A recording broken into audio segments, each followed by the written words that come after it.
Hello everybody and welcome to this episode of the No Bones Podcast. Now, every once in a while you come across someone whose story just grabs your attention. It makes you shut up and say, holy shit. And that, ladies and gentlemen, is exactly what happened to us when we came across the man that joins us today. Growing up in Liverpool, constantly in and out of trouble with the law, at a young age he found himself on the run after being accused of a crime he did not commit. This took him first to Thailand, then into Malaysia, where he discovered Brazilian Jiu-Jitsu. After falling in love with martial arts and good amateur success, he then moved on to MMA. Then, after winning his first pro title, his past finally caught up with him and he was arrested and sent to prison, where he spent 6 months before being found not guilty and then finally being released, leaving him free to rejoin his family in Liverpool and continue to turn his life around and become the elite MMA artist he is today, and possibly the biggest star outside of the UFC. Ladies and gentlemen, joining us today, Shemrock. Yes, the boys. Hey, don't need to say anything, you know, everything about me. Yeah, just said everything. Well, I'd like you to go... See you later, lads. Maybe I'd like you to go in a little bit more detail than that. I've just reeled off there, mate. But yeah, how you doing, first of all? First and foremost, we came to watch you last week. We covered Oktagon event last week. Absolutely walked over your opponent in Stefano Cocoli. Something like that, anyway. But absolutely walked through him, just as you said he would. It was just as you said you would. How you feeling? Yeah, I'm good.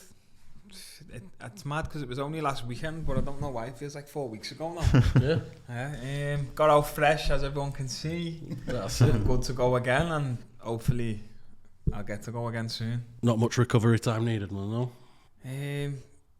To be honest, lad, it's more the weight cuts than it is the actual fights. Yeah. Obviously, you cut a large amount of weight, you want your body to recover a little bit, you need some time out the gym or whatever, but other than that, I'm fresh.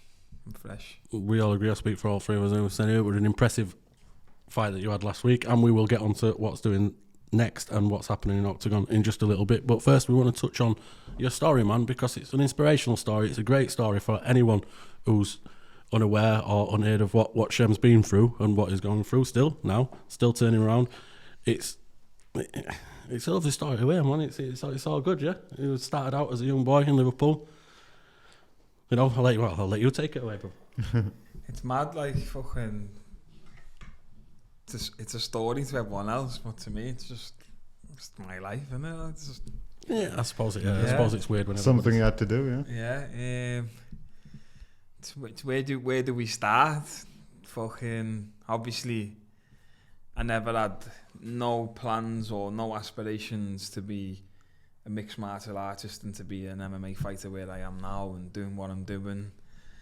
I have stumbled into it all and found it on accident, and I think it took me going through the little crazy path that I had along the way, in and out of trouble, whatever, to then find martial arts. But if we were to start at the start, obviously, just like all you fucking scousers growing up, working class area, you're out with the lads all day, every day, you go to school, you come home, fucking mum and dad are divorced, so mum had to do it by herself, raise 3 kids, and obviously, lads, single parent household, you'd obviously get a bit more of a leeway to do what you want, because your mum's doing what she's doing, innit, to feed the family.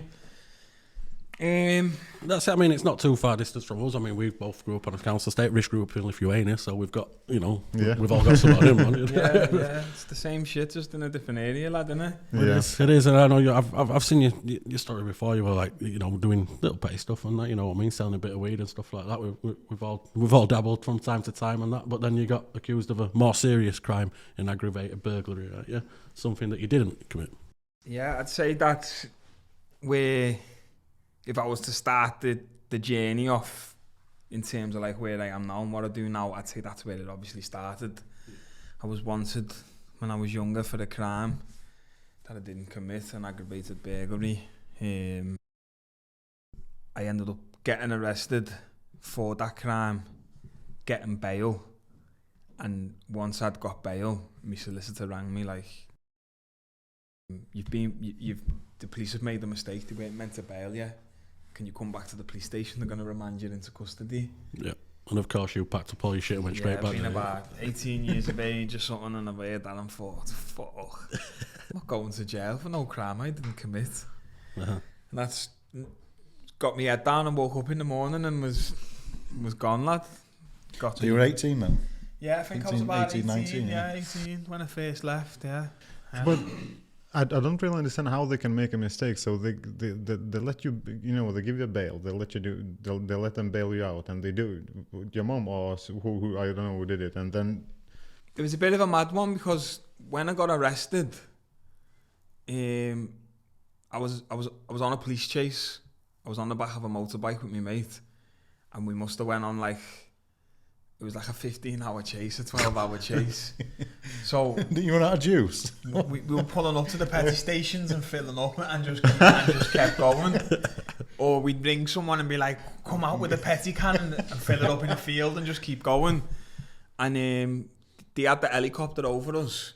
And when the helicopter had run out of petty, they'd send another helicopter and send that one back. Wow. So we were like, eventually the helicopter will go away and then we can get away then.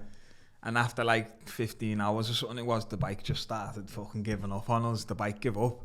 Because we took chase that far away, the police that got us were a different jurisdiction of police. Right. So they held me in their police station because they can only hold you for 24 hours charging you for a crime. They held me in their police station for 12, 18 hours before handing me over to Merseyside police. So in that time, where they've only had an hour or two, they were like, look, we'll just give him bail, bring him back to the police station on another date, and we've got time to do whatever. Because I was wanted for a few other things. It was a mad time petty then. crime, Bits and bats, yeah. Well, and that obviously led you on to jumping on your Eurostar and going to France, didn't it? That was your first way, yeah? Tell us a bit about that, man. Lad, it's weird because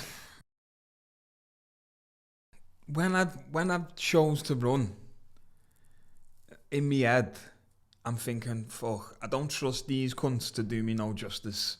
I'm going to stand in front of the judge, I'm not going to get to speak, and he's going to go, you're guilty. He's going to look at my track record, he's going to hear what the police say about me, and he's going to go, guilty. So I'm thinking, fuck that, I'm not complying with these. I thought, I'll make it as hard as I can for them, I'll run for as long as I can, and I'll probably get caught in a few weeks, and then we'll go from there.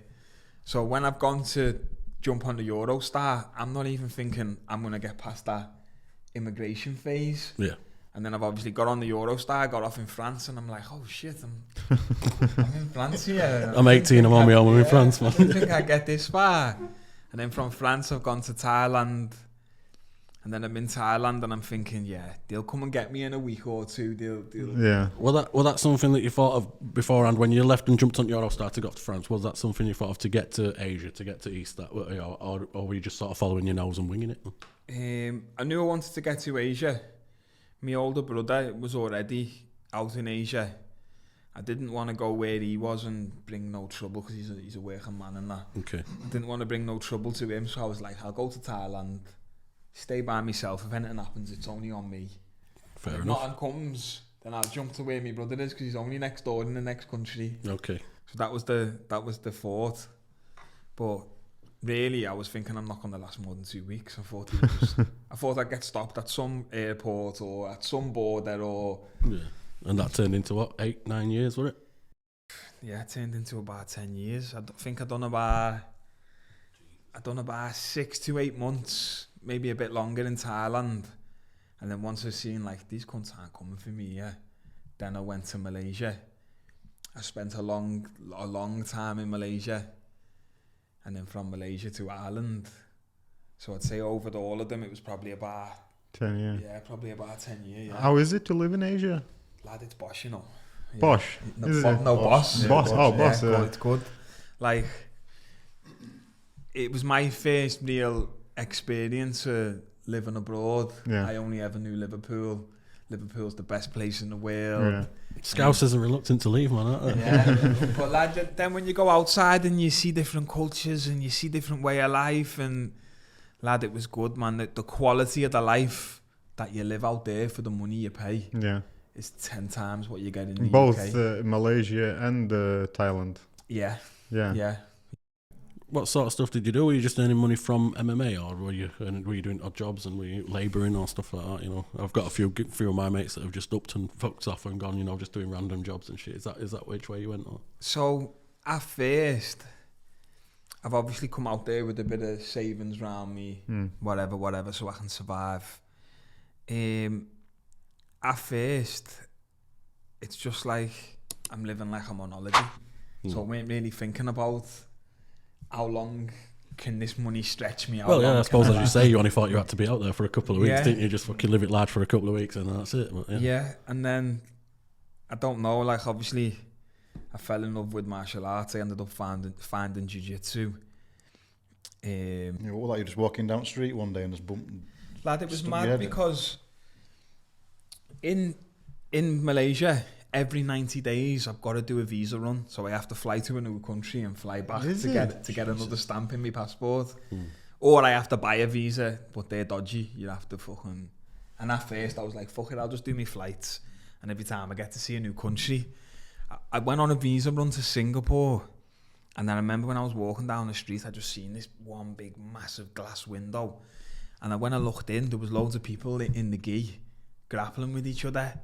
There was like 50 people in there. It was massive, the room, and I just stood there for ages watching, and like didn't really know jiu-jitsu, but I just knew like black belt's good, white belt shit, obviously.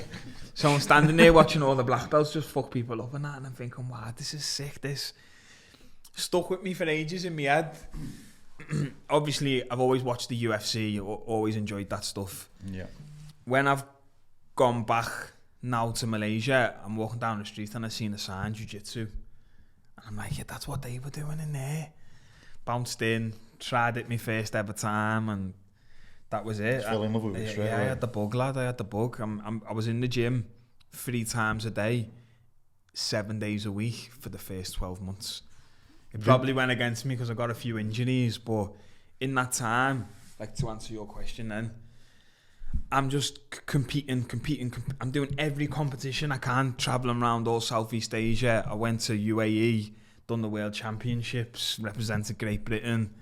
Like, I ended up fighting in ADCC, doing super fights against black belts when I'm a blue belt. Like, I was just winning everything and going through the ranks really fast. And then it's like, I've come back to the gym one day, and my coach has said to me, like, what are you going to do for money though, lad? You're doing all these great things, but you're not earning much or like, anything yet. There's no real money in jiu-jitsu, lad. So it's like, what if you have kids, lad? What if you got a house to pay for? And I weren't thinking like that. I'm just like, yeah, I've got sponsors and that in it, lad. I get free meals and that on a Wednesday. I was wearing ass, that I was just enjoying competing. How old were you then? We were like early 20s then at that point. Yeah, I'm about 21, 22. Yeah, I'm still young, wild get on times, me. Yeah, I'm thinking money. I don't need money. Do you know Not in Asia. when you start? When you start jiu-jitsu, and between one end where you're an amateur, another end and you're professional, and then in the middle somewhere you're obviously like a half decent. How hard is that ceiling? Do you know Before, what? when you're becoming good, that gap, where is it? How difficult it is? I feel like my coach is just a super amazing brain for Brazilian Jiu-Jitsu, Professor Bruno, who I was coached by at that time. But I had no exposure of any other coach. So I thought every coach was like him. Right. If I do a technique, that's wrong. This, adjust the little details. Where other coaches would be like, yeah, good. Yeah. If I go like to a perfectionist type. yeah, if I go to competition and I submit someone, he'd be like, "We shit that you forgot to put the foot on the hip, you forgot." And I'm like, what? But I'm winning. No. We go back to the gym. We perfect it. And that's just how it was. We were just constantly trying to get better and tweak. And I weren't thinking about competing. I weren't thinking about becoming a fighter. I was just coming in every day and wanting to learn jiu-jitsu and just in love with jiu-jitsu. So I weren't really comparing to no one else other than like, I want to be as good as Professor Bruno. I'm rolling with him every day. But then, like you said, now and then you get people travelling through your gym and you're like, fucking hell, that's my man from the UFC, or oh, is it? That's my guy on one championship. Oh, yeah. And then I'd roll with them and I'd be like triangling them and armbarring them and that, and I'd be like, wow, this how guy's far in shit. your in your journey, I'd say 6 to 8 months. after 6 after to 8 months 6 to you're 8 already months, choking yeah. them out. Fucking hell. But maybe some of these guys don't know jiu-jitsu, the MMA fighters. Yeah. I'm just It's different, yeah. I'm just doing pure jiu-jitsu. So when they're coming to jiu-jitsu class, I'm putting on the gi. I'm wrapping them up and I'm thinking like, And then even Bruno could see something in me a little bit, and he's coming to me and he's saying, you need to go and do this competition, you need to go. And I'm like, at that time I was like, I'm not really asked about competing, lad, I just want to get good. But obviously once you start competing and you start fucking choking people out, then you get the book for that then. So now I'm the opposite. I'm like, lad, do you reckon I can fight at black belt? And he'd be like, no, you can't. You've been a blue belt for 6 months, mate. Shut up. Oh, way too big for your boots, too soon. Yeah. So he's proper, like, respectful and But he's come to me one day and been like, look, there's this TV show coming up. It's called Malaysian Invasion. It's an MMA show. You go on the show and you fight every few weeks. It's like a tournament format. And he's like, look, you'll get paid. And it's amateur MMA, but like I got $5,000 for one of the fights. US dollars. Good money. So, as an amateur. Yeah, so I'm like, oh yeah, that. Yeah. Well, like $5,000. Yeah. Is that when you got booked for money as well? Then you think, In so Malaysia, now I'm thinking Malaysia, like, that's a lot. hold on a minute, these are going to pay me to compete. Where before I was paying money to go and compete and paying my own flight.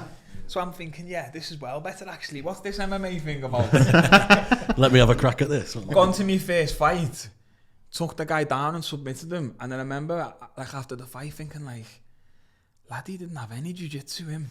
He was just an aggressive cunt who wanted to knock me out. You just came out swinging and you just took him down and wiped him easy. Yeah, and now I'm doing MMA. I'm training with more MMA fighters, and I'm like, the jiu-jitsu with these MMA guys isn't actually as good as the jiu-jitsu guys, but obviously that's normal, innit? Yeah. But I didn't think like that at the time. But what you just said, Makachev said about half of UFC. He goes, how come everyone is a black belt in UFC and nobody's, on the floor? He goes, it doesn't make any sense. He goes, who is a real black belt in UFC? He had a point. I say this all the time when like I speak to the lads and that, like, you can't look at this young blue belt and look at this black belt and think, oh, he's a black belt, he's a blue belt.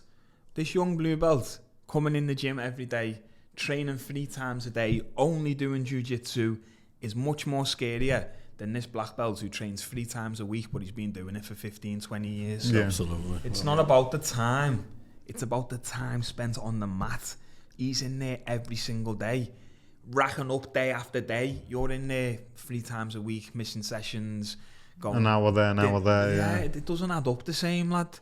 And it's a bit sad for the sport sometimes because this guy does deserve his black belt because he has been coming here for 15 years and he is part of the team. But you can't compare it to the up-and-coming hungry blue belt who definitely wiped the floor with him. Yeah. And this is why you can't focus on the belts too much, lad. You just got to be like, it's about skill set. Yeah. If you want to be good at the sport, if it's just a hobby, cool. You just here to have fun, cool.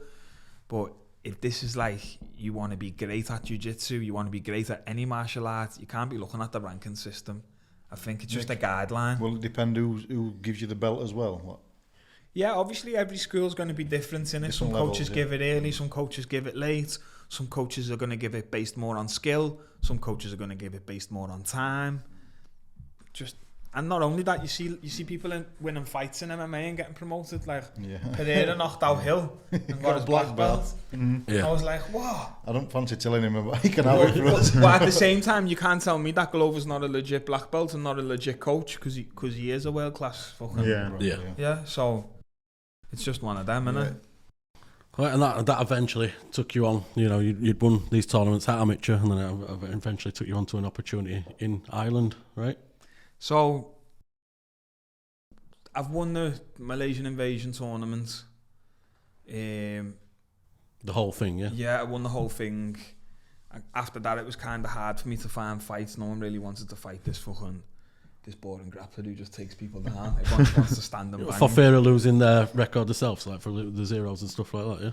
So, I tried to look for a fight for about a year, couldn't find a fight, so then I just decided to go pro. Ended up winning my next 2 pro fights. I got another opportunity to be on TV again. I was on Rich Franklin's One Warrior series, which is like, it was kind of like similar to the Contender series, but one championship, done it? Yeah. Right. On the first episode was Stamp Vertex. I was on the first episode. There was another lad who got picked. We all got picked on. We're like, because loads of people go there and try it out and then they pick who they want. Yeah. I ended up getting a contract to one championship, and then they terminated my contract once I got home because they found out I was on the run. They rang me up and told me like, look, we've seen all the articles online and that. Well, so that was a bit of a blow then when you finally got to a point where you're getting a nice pro contract, you're thinking, this is it, I'm moving on, I'm leaving all that shit behind, I'm getting somewhere finally now, and then all of a sudden, kick straight back down again. Yeah, lad, it was a bit shit at the time because I'm in the gym with everyone who's a one championship fighter in my gyms. Like, we got Agilan Tani, Keanu Suba, Mehdi Bagheri, Gianni Suba, everything. Like, all these were doing well. Agilan fought Ben Askren, Ev fought Folayang for the belts, Keanu fought Christian Lee, Gianni fought all the best guys at flyweight. Like, these were all getting big opportunities in one championship and making money. And you could definitely hang with them as well. Yeah, I'm in the gym with them every day. These are my teammates, innit? So I'm looking at them like, oh, I'm next. It's my turn. I want my opportunity. Obviously, mine never come because I'm wanted and I'm on the run. But you know it was when you were doing all that at that point, what were you thinking? They're not coming anyway, so who gives a fuck kind of thing? So, because when you go on TV, it's kind of you expose yourself. This is what I am. Yeah, if you want to come and get me, fuck, kind of, you know, if you want to come and get me, kind of thing, isn't it? So it's mad because once I started doing the MMA thing, and like I was taking it super serious, and it was weird because everyone at that time who we used to speak to, family, friends, they'd be like, "You're wasting your time. You started too late. You're not as young as when these other guys started. Really? Oh, but even if you make it, you're on the run. You'll never really be able to do it. Lad, you're a drug dealer, lad. Just go and do what you do. You know. Fuck you know. This the shit idea, but all of that stuff just made me want to do it even more. Yeah. And it's the So same it with fueled you then. You thought, yeah. And it's the same with when these are shutting the door on me and saying, nah, you're wanted, we don't want you there. Yeah. So I'm like, fuck it, then I'll go back to regional, and all these guys that you're going to sign, I'll try and beat them on the way up, and then they go there and they've all got a loss against me. Yeah. Like, and the whole police thing, what you were just asking me then, in my mind, I was just like, fuck it, if they come and get me, they get me. I mean, yeah, I'm not hiding. This point, you were, you say 8-9 years on at that point, and you're just thinking, I've had a good time. Didn't think I was going to last 3 weeks, and I'm here fucking 8 years later. Yeah, still there, doing your own thing, what you love and all that, yeah. So next up, what Republic of Ireland? I've heard you say in a documentary past it, we're like, I love Liverpool, I want to get somewhere that's like Liverpool, but not Liverpool, so Ireland was the place, man. There's a close connection between those two places, I can... Because I got kicked out of my gym, because I couldn't go to one, the gym didn't really want nothing to do with me. They were just like, look, everyone here's at one, you can't go there no more. You felt bitter about that though, didn't you? All the work you put in as well. It weren't the coaches. All of the coaches, I still speak to them now, even to this day. I still speak to them at least once a week. Like, I'm cool with all the coaches. It was the owner of the gym. He was just a dickhead, him lad. Yeah, sends a copy of my passport to the police and everything. Him, lad, Fuck you know. He was just a rat lad. Even everyone in the gym, he was just a bad little vibe in, but it is what it is. I've got no gym to train at. I had a fight coming up in Dubai. I had nowhere to go, so I went and done my training camp for the fight in Dubai in Thailand. I went to Phuket. I was in Phuket top team. I was training with like Ben Royal and a few other lads. It was a good little camp. I went to Dubai. I got my first ever knockout. And then it was then when I've left the cage, I'm like, this Asia thing, it's like, I've done my time here, it's spent. I'm finding it hard to get fights. I'm almost blackballed everywhere I go. I'm just a criminal to these guys. If they bring me to lose. I fight the hometown favourite. And I'm like, but if I go back to Europe, the Europe scene would be better for me. I'd be easier to get fights. I've got more connections and links. Yeah. And like you said, lad, not seeing your family for all that time. It was like, fuck it, if I go to Ireland, it's right next to Liverpool. I'm out of police jurisdiction, so they won't come and arrest me. Family can still come and see me, who I haven't seen for fucking 8 years. Must have been tough, man. Must have been tough, that, like. Yeah, it was, but I just, every time I made a decision, if I felt it in my heart, I just jumped with 2 feet and I didn't look back. Yeah. It was like, every decision I made was almost like an impulse, but I also kind of tried to be calculated in my decisions a little bit, like, this is the best thing for me. This is the next step forward. It seems like after a series of bad decisions, you made a series of good decisions, man, and that's credit to yourself. Man. Yeah. I mean, it's Some by accident, some by chance, some by fate. Who knows, lad? But everything kind of was going in the right direction. But you don't think that at the time. At the time, you're just thinking all the worst shit, aren't you? Like, oh, I can't get any fights. Oh, I haven't fought in a year. Oh, I've got no gym to train at. I haven't seen my family in 10 years. Me mum's being evicted from every house she's in because the police keep kicking the door out. Like, I'm just thinking all the worst shit, but I'm trying to do all the best stuff to change.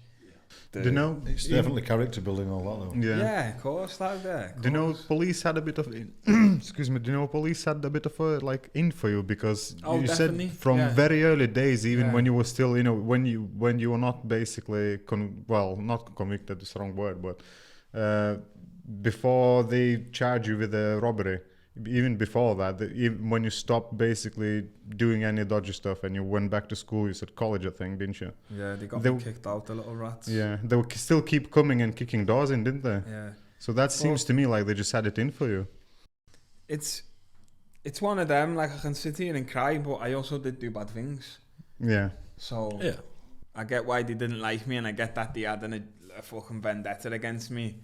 And when you see someone doing bad things and not going to jail, not getting arrested and getting away with crime, of course they're going to target you a bit more. But yeah, I suppose that bugs them. Like, their pursuit of you bugs you. You know what I mean? I suppose they're like, we want to get this guy. He keeps getting away with stuff. He keeps doing stuff like that. Even if it's not all the stuff that they're trying to throw at you, it's going to bug them. And I suppose if they mark your card, then they just keep for coming. sure your card's been marked, won't it? Yeah. It's different now. I get left alone now, like. I bet. Right, so we're in Ireland. We're in Republic of Ireland because that's not UK. And then there's a tournament that comes up in Northern Ireland. Yeah. It was mad because at the time when I've made the jump to Ireland, it was 2 days before lockdown. So I've jumped to Ireland. I've landed in Ireland, and 2 days after I'm there, full lockdown, coronavirus 2020. But at the time, it's another one of them where I'm looking at it kind of like, fuck, what have I done here? I've come to Ireland, I don't know anyone, I booked a place in this hostel. The hostel have given me my money back and kicked me out because of the virus. No one can book into no hotels or nothing. So I'm just thinking, wow, what the fuck, I've messed up here. I should have stayed in Malaysia. But now I can say in hindsight, Malaysia's lockdown was much worse. Was it? They had military on the street. Yeah. You couldn't leave your house. East Asian. There was no fights going on. No one could even train. I knew that was in China that bad. I didn't know Malaysia was that bad. Yeah, it was bad, lad. Yeah, It was similar, bad. Yeah, it was They had bad. like fucking drones and shit chasing people back in their houses and that. That's at the time. At least in Dublin, even though it was a tough time because I didn't know anyone and I had to meet new people, and I was still training every day. I was still going to the gym every single day. Even on lockdown. Yeah. I trained every single day throughout the whole of lockdown, bro. I never for a second believed in any of that crap. Never wore a mask. Just fucking. I just wear a mask, bro. I was just like, I'm living normal, mate. Yeah. Do you know what? In lockdown, it was half better. Because you just got left alone, bro. The streets were empty. I was same, You know, nobody were definitely not coming for you in lockdown, man. You're just free to roam about as you can. Yeah. So, obviously, I'm in Ireland.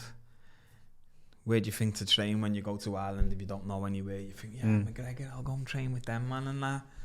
Yeah, same thing happened when I went there. After a while, I ended up getting kicked out because I'm a wanted criminal. They don't want the bad publicity on them. I get it. But it was just another one of them, lad. Everything happened for a reason, because if I never got kicked out of there, I would have went to the next gaff, Dublin Combat Academy, where I met Collie and Craig, where I first met Dennis and home. So I ended up training Dublin Combat Academy with the Menace every day. And then I got an opportunity from there to go and fight for me first world title in Belfast against Neil Ward. It was mad because it was one of them. It was in COVID where no crowd. It was the first time I ever fought with no. Do you know what? I enjoyed it. Really? Yeah, I enjoyed it, lad. Oh man, you seem I like think that was my favourite experience of fighting. Really? Yeah. You seem like the type of guy who'd feed off crowd, especially after speaking to you after last week as well. Do you know what? I think I do feed off the crowd, but that one was just like something I'm never going to get to experience again, and something I've never experienced before. I bet you're more zoned in, like, when there's no crowd and you're not taking in everything that's going on around you. You're just like, it's me and you in this octagon. I'm here to take you out, and that's it. Like, I got in there not knowing what to expect a little bit, like, oh, what's this going to be like? Got in there, it was just like sparring. Collie was in my corner. Everything he says, I can hear it. It was like he was playing a video game. Everything he says to do, I'm just doing it. I was calm in there. It was just a different experience. Like I said, I'll probably never get to do it again, especially now, because you're on the rise, man. Yeah. But COVID's gone, yeah. You know, from the fans' point of view, you know, when UFC did that as well, started all like, what's it called Fight when Island. they opened it, and it was no spectators. Mm-hmm. It was first time when we seen it, it was absolutely mental. We were like, what the fuck? You can hear the breathing, the punch, everything. Yeah, that's why I liked like, it. wow, I was blown away. I was just like, Brutality of it, that's what you liked, yeah? completely taken away, yeah. Yeah. Well, so you won that, yeah? You Won that. First pro title, how'd that make you feel? You Developing another swagger, or? didn't really care, to be honest. No? You expected it, did you? Do you know what, lad? It's not. The belts don't do nothing for me. The medals don't do nothing for me. Like, That's not your motivation, no? sometimes I feel like a prick when I say it, lad. Like I'm being big-headed, or like I'm looking down on the promotion. But it can be any belt. I'm more asked about the person in front of me, like Challenge yourself. the name I'm fighting, the caliber of opponents I'm fighting. I go home and I love watching the videos of the fights, and I love the pictures that all the photographers take, and I love all the content. But then I turn around and I look at the belt, and it's just a piece of leather with a bit of metal on it. Like, it doesn't make me feel nothing, bro. There's nothing wrong with that, man. You know, some people have got different motivation, aren't they? What drives you then, really? Would you say? I just love to fight, lad. I just love what I do, and Just the buzz of being in octagon. Yeah. I'm gonna keep doing it until I don't love it no more, lad. Then I'll probably be about 45 years of age, getting chinned every weekend. But as long as I'm loving it, I'm still here, lad. Yeah. But yeah, I come back to Dublin after winning the title in Belfast. I then got offered to go and defend the belt up in Belfast against a former teammate, Nathan Kelly, who's from SPG. And this is now, like, things are starting to open up, so there's a crowd and that there. This is the first fight my mum could come to. The first fight she's ever got to see me compete. First time she's seen me in 10 years. It was weird because as soon as I walked in the venue, she was the first person there at the door. Really? I was just like, what's happening, mum? And then I'm like, I've got to go backstage and warm up, whatever. That's the first fight I lost. I lost to Nathan Kelly. Straight after the fight, pretty much, then I got arrested by police. They had the antennas on, they had the heads up, they were ready for me. They just stormed in the shop and got me, lad, as I was buying a bottle of water, lad. Fucking hell. Yeah, they all arrested me. Straight back to Liverpool, yeah? Took me on the back of the commercial airline with all other people, lad, all handcuffed up. Took me straight to Liverpool, Walton Jail, remand. And that was it. I was sitting in jail thinking, fuck me, that was a good fucking weekend, wasn't it? Me ma watch me get chinned. I've been arrested. I'm sitting in jail. I've lost my first fight. And it's mad because the most thing I was thinking about when I was there is I want to watch the fight back. Yeah. That's the main thing I was thinking about for the first, like, 6 weeks. Until I got onto the main wing and I got someone's iPhone. I was like, let's see, lad. I've been waiting to watch myself back for 6 weeks. Let me have a look. That fight you lost, and was it like too much pressure for you with your mum being there? Did you feel like off with that, or did it throw you a bit? Or? Do you know what? I think it was the opposite, lad. I think I'm fighting someone who I've trained with. We kind of knew everything about each other. Nathan Kelly's a really good fighter. He's on like a 9-fight win streak, a 10-fight win streak. I don't know. He's in PFL doing his thing. But we trained together that much. Like, I knew him, he knew me. And I just went in there like... Just throw down like... No, I just went in there like, I'm just going to beat him. Like, I was that confident. Like, I've trained with you that much. I know everything you do. I know how to stop it. I'm just going to beat you. That was my mindset. And I've never been so relaxed in a fight where it was like, oh, I've already won. Where he's super dangerous, he fucking hits hard, he's explosive, he's a legit black belt, he can box. I should have been a bit more in that primal But it is what it is. Everything happens for a reason. I'm still glad it happened, because I probably wouldn't have ended up going to jail and what and being where I am now. So it's just another part of the journey, lad. And I think, if something, if a loss happens, it's almost better if it happens early in your career, isn't it? Because then you know how to bounce back with it. Because a lot of fighters see, don't you, if they haven't lost, they go into UFC or whatever, and they close to world title or whatever, and when they lose, they can't recover, can they? They just can't cope with it. Fighters, and it's kind of broke them. Yeah. So it's kind of almost better if you lost, you know how to deal with it now. If it ever happens again, you'll be like, well, I've been here before, so... I'm one of them, lad. I've lost all my life, bro. I've constantly lost after loss after loss, so it was just another one of them. Like, the next day I was good. It didn't really, I didn't sit there and cry, yeah. I've been more sad when I've won certain fights, when I've been like, oh, that was a terrible performance. So it was just one of them. I obviously... Sitting in jail now, I'm thinking about I need to get out, but in the back of my mind, I'm just thinking I just want to get back into training, back into fighting. While you were in jail, because obviously the main reason that you got in there, I know you said that you'd done bad stuff before and things like that, so you kind of saw it coming and things like that. But the actual crime that you were in there for, you didn't commit. Were you thinking that at that time that you were going to get out after a few weeks, or were you thinking that you were going to be there for quite a bit of time? Were you being told that you had a chance of being found not guilty, found innocent, and being released? It's mad because you've got what you think, and then you've got what you're being told off your legal team, and then you got 100 people on the wing who are telling you what they think. Because everyone's speaking about each other's cases, lad. You come on the wing and someone goes, "What are you in for?" And you go, "I'm not telling you." You're not. So everyone's speaking about everyone's cases, and then all these men who have been in and out of jail enough times, they know everything, and they're telling you all mad little details, and you're like, "Oh, I didn't know that it works like that." And so now you're asking, man, what do you think I'm gonna get done, lad? So in my head, they're always right, yeah. Because you're in jail, lad, and there's no one else to speak to. It is what it is. In my head, like this whole time, I'm thinking, 10 years later, this cunt surely doesn't show up to give evidence. Because he knows me, and I know him. He knows that I didn't do it. Yeah. He knows I'm not a fucking an house robber. Yeah. He knows who I am. I was a drug dealer. He knows what I'm about. So I'm like, there's no way after 10 years he still shows up. Yeah. But then in my head, I'm thinking, if he does show up and he does give evidence against me, it's not looking good. So I'm speaking to my solicitor, and my solicitor's saying, look, when you got arrested, your co-defendant, who also got arrested with you, my cousin, he pled guilty and took a deal. Because he got offered the deal all the way back then, they had to offer me the same deal. So my solicitor's saying, look, if you plead guilty now, I can get you 5 years. Fucking hell, that's not a good deal, is it? Jesus Christ. If you run trial and we get found guilty, you're looking at minimum 8, minimum 12 starting point. Jesus. So I'm thinking, plead guilty, get a 5. I only have to do half of it. 2.5, yeah. Good behaviour. I'm in a cat day after like a year and a half, 2 years.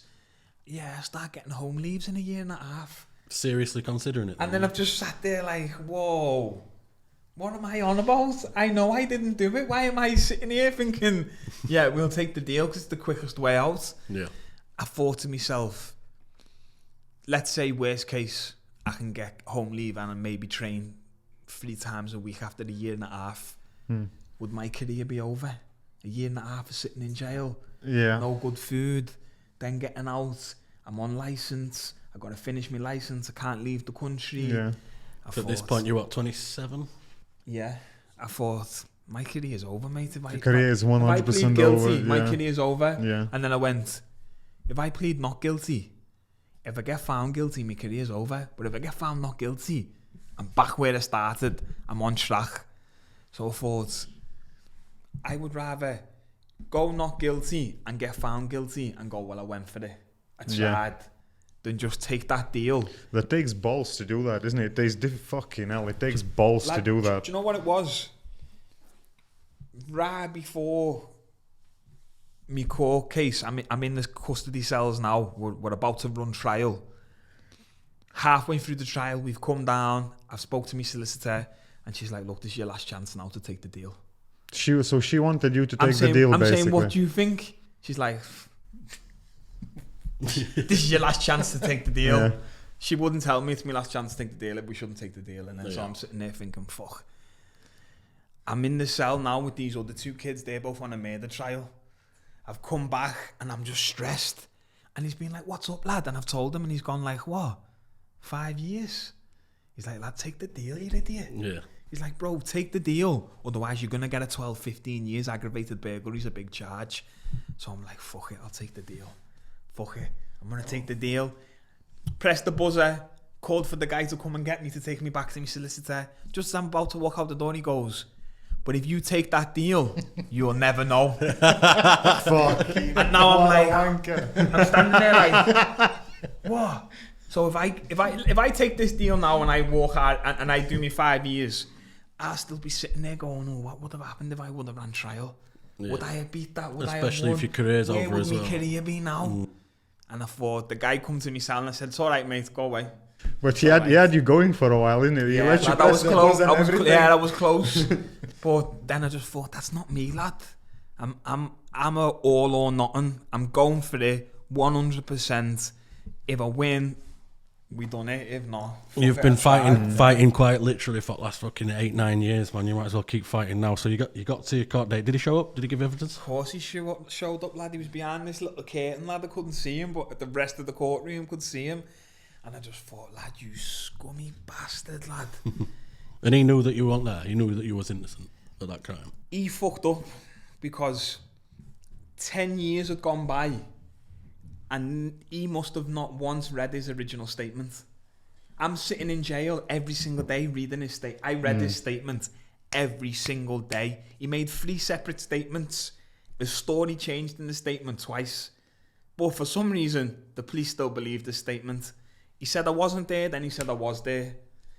I'm reading his statement every day. Now when it's come time to court, they have to ask me questions on the stand. Boom, boom, boom. I'm everything sharp, I can remember it. Because I'm sitting there every day reading that shit. And I'm like, nah, I know I didn't do it. Lad, it's come his day to come into court. And they're asking him questions and he's like, don't know really. And I'm just like, what? Don't you remember what you said? Obviously, I'm not saying this. Yeah. So this was the maddest part.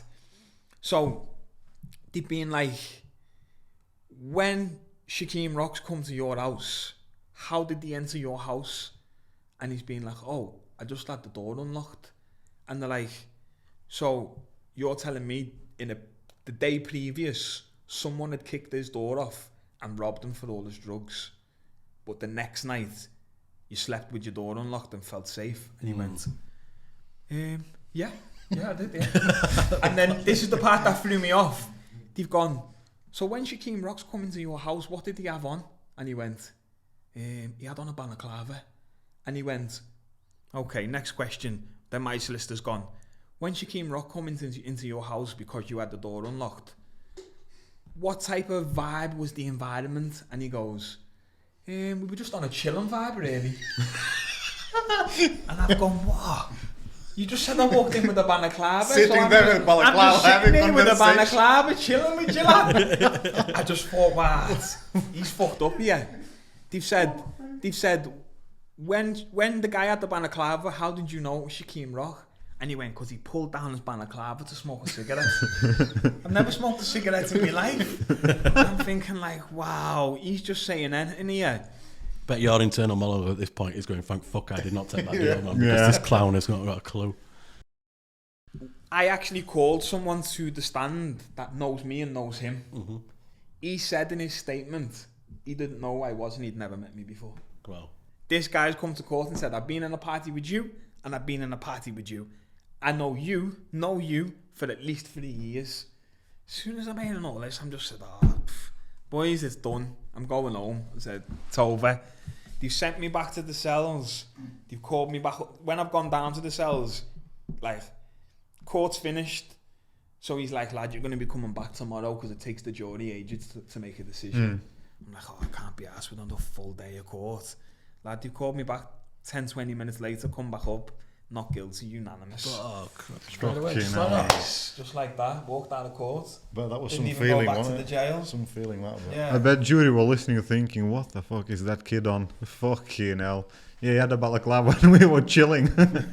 One of the jury actually messaged me on Instagram saying afterwards, like, I knew you didn't do that, lad. Don't worry, lad, and all of this. I was Yeah. like, come on, girl.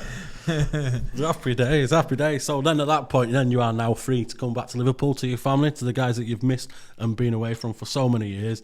Then you get back in there, you get back to everyone and join up at Next Gen, yeah? I'd literally come out of jail,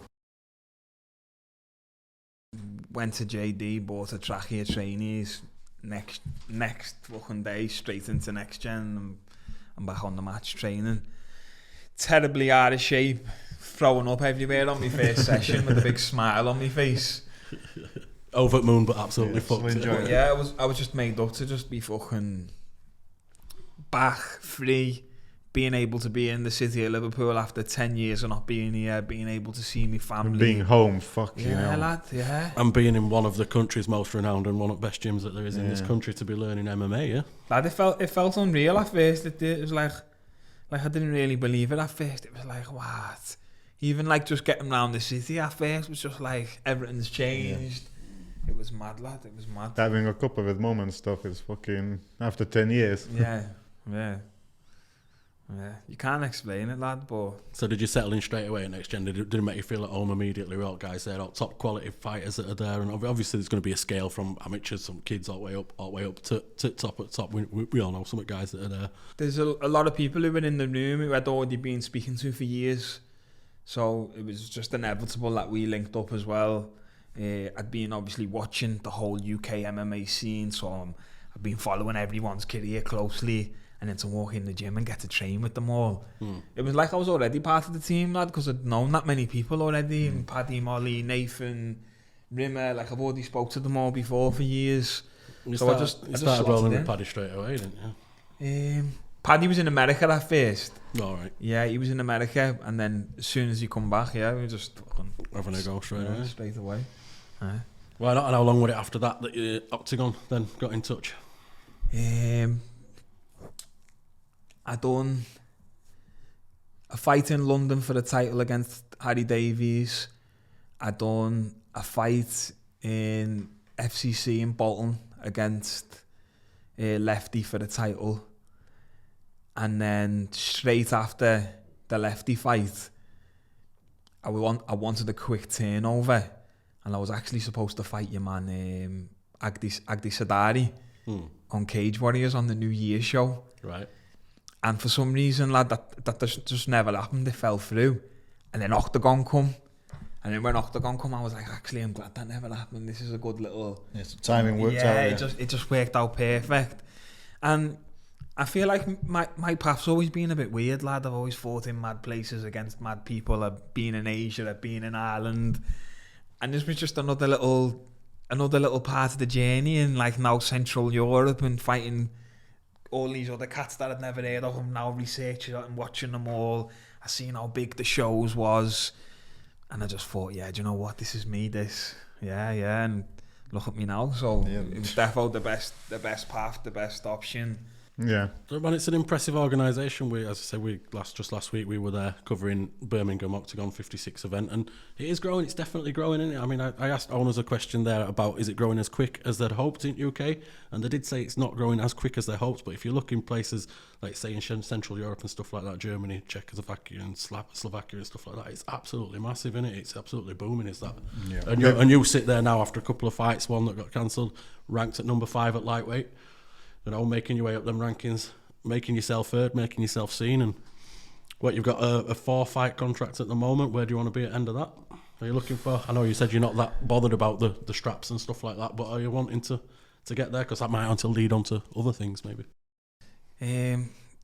Couldn't give a rat's ass about no titles, but some of the people who hold titles are people I want to fight. So it's when I say I don't care about the belt, You just want to test yourself, I don't, but I want the biggest names. I want the biggest athletes. I want the guys. You want to call yourself the best, and you know you are the best, isn't it? That's what you really want. The belt is just kind of an extra thing. Sometimes the champion ain't the best guy in the division, lad. Yeah. That's just how it is sometimes. It does happen, doesn't it? Yeah, all the time it happens. But I'm just looking at the roster now and just thinking, like, who's going to sell this shit with me? Because I'm just fed up of being brought to the show and I'm fighting some any guy and it's me selling it and he's just there to play the part. Yeah. I want someone who's going to bounce off me a little bit, you know what I mean? I want someone who also, the fans are going to be like, oh, fucking hell, he's got a fight on his hands here. Proper rival. Yeah. Well, the last time you fought, I keep forgetting his name. Stefano Catacol. So it seemed like you got into his head without doing anything, and like you said, you were kind of selling the fight, and he was so. I saw him two days, I think, a day prior, first press conference in hotel, and he was all like walking around agitated. You could tell he's really worked on up. edge. And you didn't even say nothing to him, and I was thinking, what the fuck is going on? Then after the man was sat there eating fruit with a toothpick, everything that fucking needed to get Didn't into give a fuck. I think because I got nothing against Stefano. I think he's actually alright. He was just the guy in front of me who I had to fight, so it is what it is. I'm going to do my job. A ranked guy as well, isn't he? He's ranked in top 10. 7-1, he's in the top 10. Yeah. On paper, he's a formidable opponent. From a good team as well. Yeah, from a very good team. But I just felt like, he said it himself, he said, this is the biggest opportunity in my career, this is the biggest fight of my life. Bro, if you give me the biggest fight of my life, the biggest opportunity in my life, I don't care whether I think I'm going to win or lose, I'm going to sell the shit out of it. Yeah. Because I'm going to think every promoter's going to be watching, all of the fans are going to know who I am after this. I'm going to sell the shit out of it. Even if I lose, the promoter's going to go, you've done a good job, him. Let's give him throw him a little bone, bring him on the next one. Yeah, let's give him another fight. Let's see how that goes. That's the only thing that I'd be like. I wanted to say it to him, but I couldn't because we're enemies at this point. I wanted to be like, lad, this is your chance, bro. Get in the presser, say the right shit, say fuck you, square off to me, sell your shit, bro. And I think all I did really after Matty asked me a question, he just got up and walked out. He chose to make a political statement about Palestine instead, and then I had to set up with square off instead. And that moment, I was sitting outside, and he walked straight past me, and he was so agitated. He was so. I was just thinking, lad, you lost. I watched it. I thought you lost. You already lost. A little bit emotional, a little bit of nerves, bit of pressure. I get it, I do get it. I did see you shrink a little bit though when I stood up across from you. Hey, don't start, you lad. No, you did say to me, you actually said that, I said, good luck tomorrow, and you said, I'm going to kill him. Yeah. He won't get out first round. And you called it, right? Yeah, you definitely made it look easy, you made it look like... it looked like there were levels. Yeah, I think he had a mistake for some. Yeah, sorry. I think he had a mistake where I think he thought that he can grapple with you, and then he hugged you, and I thought, well, why did you do that? And within about 20 seconds, he was choking, and I thought, mate. I honestly thought, because I did watch his fight, I did have a look at him and stuff. I honestly thought his path to victory against me would be hard if he was trying to get a finish. Because just straight striking, I'm better than him. Just straight jiu-jitsu, I'm better than him. But I honestly did believe his path to victory would be to push me up against the cage, nullify me, throw little shitty shots. Make it ugly, yeah. Get me down when I'm a bit more tired, hold me down but don't really advance position, control me for a round or two, and now in the third round just don't get finished and you win. But I think he got a little bit emotional and then come a bit too quick in the beginning. Yeah, that's what I thought. Everything was very quick and it's sloppy. Maybe it's a harsh thing to say, but I think it was a bit sloppy. But I wanted to show the striking a little bit more, but I didn't really get to. That judo throw he did. Where did you do your striking? Most of your striking, where did you train? So when I was in Ireland, the gym I was in was just a pure Muay Thai gym. Yeah. So I was just literally just doing striking every single day. I didn't do nothing else. And now obviously I'm in Next Gen, everything's in-house. So we do MMA striking, MMA grappling. I come in and do jiu-jitsu as well. I work mostly with Ellis for the striking now. But I do definitely feel now since coming to Liverpool, it's took that Next level. just transitioning it into MMA, not having everything as an individual discipline where maybe before pure striking by itself, pure jiu-jitsu by itself, pure wrestling. Now I feel like it's like everything's full MMA for me. now, Yeah. Complete martial artist, basically. Yeah. Your pro record as it stands now is 10-1-1. You've done all 10 of your finishes have been finishers. All 10 of your wins have been finishers. Is that right? Yeah. It is right on paper, but Fastest finish 6 seconds. I think I'm 11-1, me lad. I think I've got a decision win on my record, but they fucking give it a draw. Well, that's where I'm going. Ask you about that. Yeah. Draw where we're going. Maybe you can show your striking in that one. You did call out the man at the end of your fight last week, and you were Mr. Courtney. Is that what you're looking at next? Are you still wanting him, or are you looking above him now? Yeah, you've got a bit of unfinished business with him, haven't you? Lad, you know what it is? It's now or never. Because if I win another fight against someone else, I can't be asking for him. He's not that ranked high. It's looking His down. record's not amazing. It's like the fight that was supposed to happen, I'm calling for it to happen now because everyone asks me every single day, when are you going to fight him? When are you going to fight But him? to be honest, we were, even today, we're driving down here, and we were all asking the same question. We all had the same question, kind of why? Because I think he's not ranked, is he? He's You're not ranked ranked, 5. and I think maybe you should shoot a more up than. It's a And more then you haven't personal finished thing. business Yeah. and stuff. It is personal, and I get it, but I think this is the fight that I know will sell over there. It'll be massive. All of the fans will come to watch it. Everyone will fucking boo me and support him probably. And all my fans keep asking me all the time, oh, what happened with Buccorny? When are you going to get him next? When are you going to get him next? I just felt like this was the last opportunity now yeah. for us to just put the nail Where do you in want the to fight him coffin. as well? In his back garden in Eden. That's what I want. The big 30,000 seat stadium, lad. Like he's never going to get a better opportunity in his career to fight on that. Is that Yeah. in June? Is it? Yeah, June. That isn't it? June 8th. Yeah, June 8th. I think. Yeah. But Have you heard anything about that? Is there any feelers? I haven't heard anything official. But I'm just seeing him write comments on Instagram and that, like saying mad shit and that. I just feel like he doesn't want it. But if he doesn't want it, it can be the next guy. It can be anyone. Like I'm asking for him because that's what the fans want. The fans. Yeah. For those that don't know, he crossed the line with you, didn't he? Yeah, he Getting did. Like deep with family and all that he type did, of stuff. like, Yeah. But that's why I want to get in there with them so I can fucking hate him. But I just feel like he's seen a way out that day where he could still get paid a bit of his show money or whatever and not have to fight me and not get done in Manchester and go home sad. Like, he flew out to the hotel with his bird.